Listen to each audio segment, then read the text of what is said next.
Bapak Ibu serta saudara-saudariku yang terkasih, kita bertemu kembali dalam sapaan renungan harian pada hari ini. Kita akan mendengarkan firman Tuhan, tetapi kita berdoa terlebih dahulu. Kasih karunia Tuhan kita Yesus Kristus, kasih setia dari Allah Bapa dan persekutuan Roh Kudus, itulah kiranya memberkati kita. Amin. Bapak Ibu serta saudara-saudariku yang terkasih di dalam nama Tuhan kita Yesus Kristus, firman Tuhan untuk kita pada hari ini yaitu yang tertulis dalam kitab Amsal pasal 20 ayat 18. Demikian pembacaan firman Tuhan. Rancangan terlaksana oleh pertimbangan, sebab itu berperanglah dengan siasat. Rancangan terlaksana oleh pertimbangan, sebab itu berperanglah dengan siasat. Bapak Ibu serta saudara-saudariku, ada orang ahli mengatakan bahwasanya hidup ini adalah perjuangan.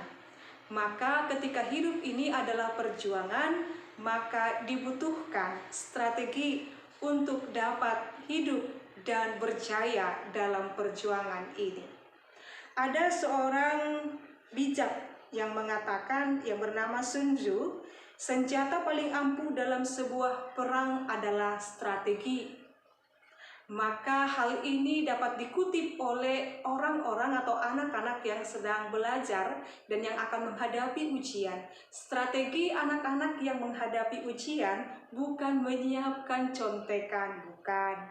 Tetapi strategi seorang pelajar, seorang mahasiswa adalah belajar dengan tekun, telaten, dan juga disiplin. Itu merupakan strategi. Dan juga mencari kiat-kiat bagaimana supaya dapat menambah atau mengimprove segala kemampuannya, dan itu merupakan strategi.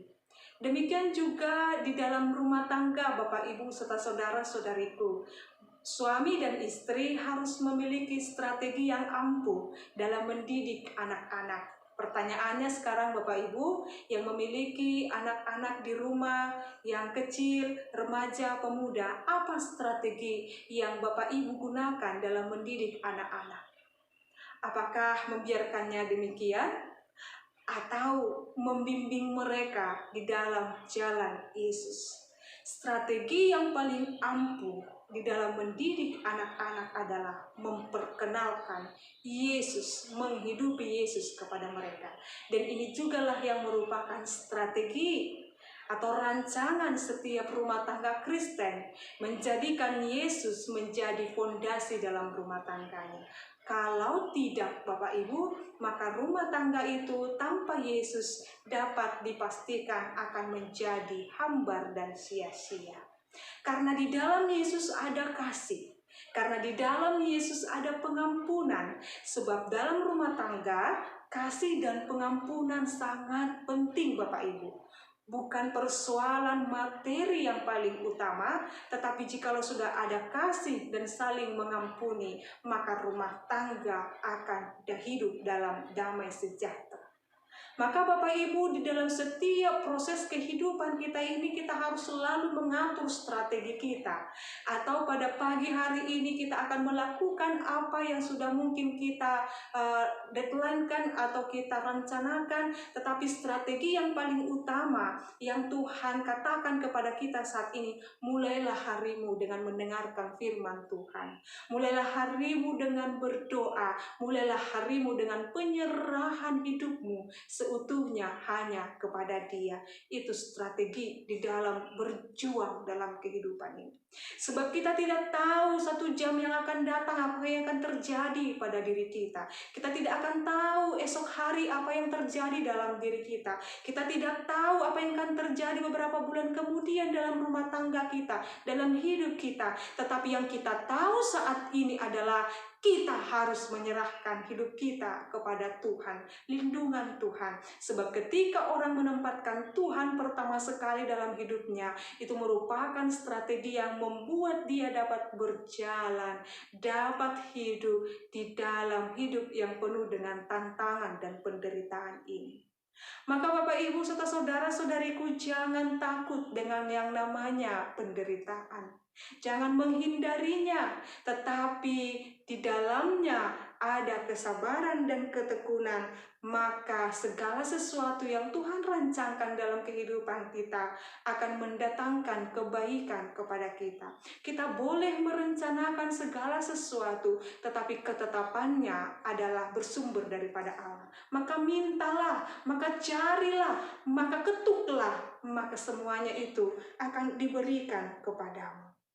Bapak, Ibu, serta saudara-saudariku, jangan tergesa-gesa, jangan terburu-buru, atau ketika kita terbangun, aduh saya harus mencuci pakaian, saya harus memasak, saya harus ini, tanpa kita terlebih dahulu mengatur strategi kita di pagi hari, yaitu berdoa, melipat tangan, dan menundukkan kepala di hadapan Tuhan.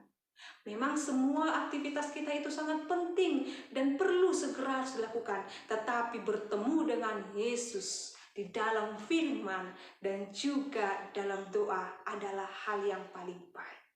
Sekarang Bapak Ibu, kepada kita diingatkan, biarlah hidup kita tetap di dalam rancangan dan penuh pertimbangan. Berjuanglah, berperanglah melawan segala kejahatan, pakailah siasat untuk melawan segala godaan, menghindari segala kejahatan, menghindari segala tipu daya, menghadapi segala godaan yang mungkin menghampiri kita dengan tetap memakai tameng atau perlindungan dalam nama Yesus. Maka segala godaan, maka segala hal yang mau menghancurkan hidup kita itu akan diluputkan daripada kita.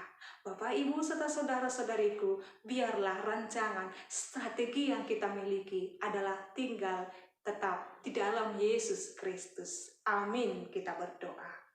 Kami bersyukur ya Allah Bapa kami, untuk firman-Mu yang boleh kami dengarkan. Rancangan kami adalah rancangan yang sementara, tetapi rancangan-Mu dalam hidup kami adalah damai sejahtera.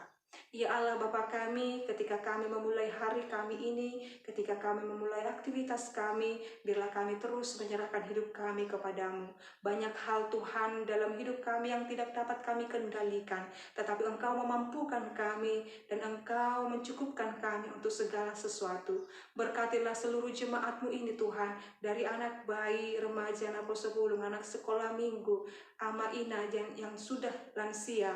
Engkau kiranya memberkati para lansia orang tua kami, dimanapun mereka berada saat ini. Tuhan kiranya memberkati mereka, melindungi mereka, mencukupkan mereka dalam segala kebutuhan mereka. Bahkan kami berdoa, ya Tuhan Allah Bapa kami, buat keluarga Nyonya Saragi Borugultom yang saat ini terpapar.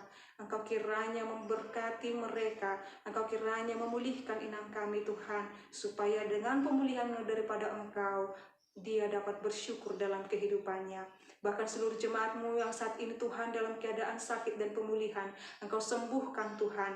Engkau juga mencukupkan kebutuhan seluruh jemaat-Mu Bapa. Biarlah mereka terus bersuka cita di dalam-Mu. Kami menyerahkan bangsa dan negara kami ini dalam perlindungan-Mu. Dalam nama Yesus Kristus dan pimpinan Roh Kudus, kami berdoa dan mengucap syukur. Anugerah daripada Tuhan kita Yesus Kristus, kasih setia dari Allah Bapa dan persekutuan Roh Kudus, itulah kiranya menyertai dan memberkatimu sekarang sampai selama-lamanya. Amin. Shalom Bapak Ibu, Tuhan Yesus memberkati. Horas.